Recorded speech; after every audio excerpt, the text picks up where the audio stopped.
नमस्कार दोस्तों, आज हम सुनेंगे खरदूषण से युद्ध की कथा। चलिए शुरू करते हैं।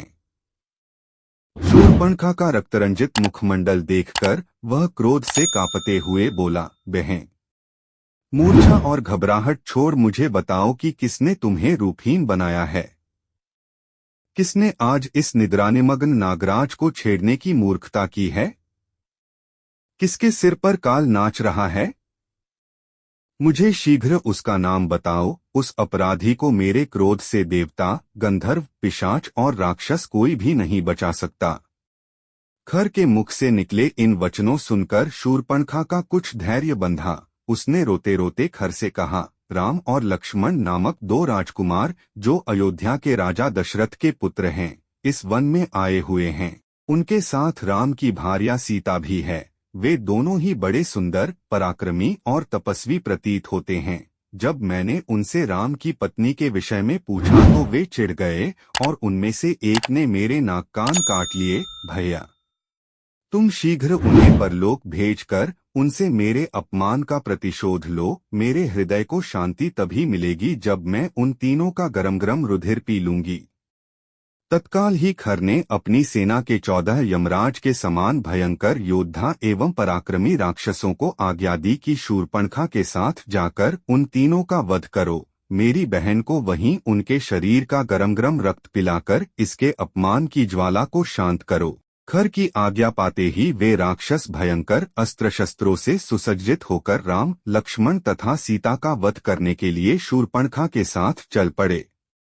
शूर्पणखा के साथ इस राक्षस दल को देखकर राम लक्ष्मण से बोले, लक्ष्मण, तुम सीता के पास खड़े होकर उसकी रक्षा करो। मैं अभी इन राक्षसों को मारकर यमलोक भेजता हूँ। इसके पश्चात राम धनुष पर प्रत्यंचा चढ़ाकर बाण संभालकर उन राक्षसों से बोले, दुष्टों, हम लोग तपस्वी धर्म का पालन कर रहे हैं और किसी निर्दोष पर कभी वार नहीं करते। तुम सब पापात्मा तथा ऋषियों का अपराध करने वाले हो। उन ऋषि मुनियों की आज्ञा से ही मैं धनुष बाण लेकर तुम लोगों का वध करने आया हूँ। तुम्हें यदि युद्ध से संतोष प्राप्त होता हो तो यहाँ ही खड़े रहो, अन्यथा लौट जाओ। उन राक्षसों ने एक साथ राम पर अपने शस्त्रों से आक्रमण कर दिया। प्रत्युत्तर में राम ने एक साथ 14 बाण छोड़े जिन्होंने उनकी छातियों में घुसकर उनके प्राणों का हरण कर लिया। वे भूमि पर गिरकर तड़पने लगे और मृत्यु को प्राप्त हुए। सभी राक्षसों के इस प्रकार मर जाने पर शूर्पणखा रोती बिलखती खर के पास जाकर बोली, उन सब राक्षसों को अकेले राम ने ही वध कर डाला। वे सब मिलकर भी उसका कुछ न कर सके। मुझे तो प्रतीत होता है कि तुम महास्मर में सबल होने के बाद भी राम के सामने युद्ध में नहीं ठहर सकोगे। यदि तुम स्वयं को शूरवीर समझते हो तो तुम अपनी संपूर्ण शक्ति लगाकर उससे युद्ध करो। यदि तुमने शत्रुघाती राम का वध नहीं किया तो मैं तुम्हारे समक्ष ही आत्महत्या करके अपना प्राण त्याग दूंगी। शूर्पणखा के द्वारा इस प्रकार तिरस्कृत होने पर खर ने क्रोधित होकर कहा, शूर्पणखे, तू व्यर्थ ही भयभीत होकर आत्महत्या करने का प्रलाप कर रही है। मैं तत्काल जाकर उन दोनों भाइयों का वध कर डालूंगा। मेरे समक्ष उनका तेज वैसे ही है जैसे कि सूर्य के सामने जुगनू। तू अकारण चिंता करना त्याग दे। शूर्पणखा को सांत्वना देकर खर अपनी विशाल सेना, जिसमें 14 सहस्त्र विकट योद्धा थे, को साथ लेकर राम से संग्राम करने के लिए तीव्र गति से चला। विशाल सेना के साथ खर को आते देखकर राम ने लक्ष्मण से कहा, महाबाहो, ऐसा प्रतीत होता है कि राक्षसराज अपने पूरे दलबल के साथ चला आ रहा है।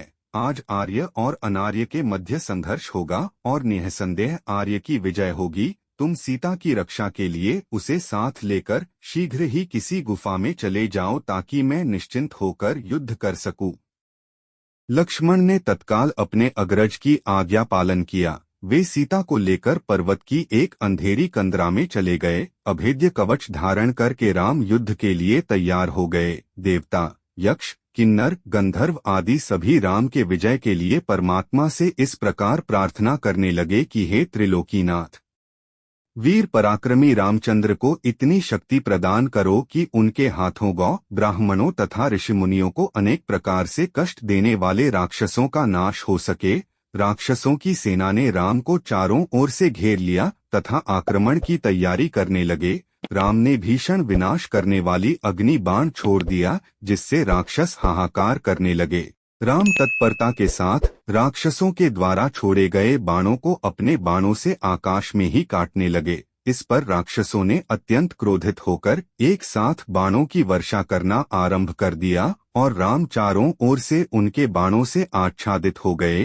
राम ने अपने धनुष को मंडलाकार करके अद्भुत हस्तलाघव का प्रदर्शन करते हुए बाणों को छोड़ना आरंभ कर दिया, जिससे राक्षसों के बाण कट कट कर भूमि पर गिरने लगे।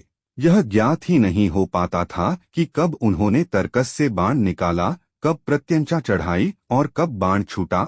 राम के बाणों के लगने से राक्षसगण निष्प्राण होकर भूमि में लेटने लगे।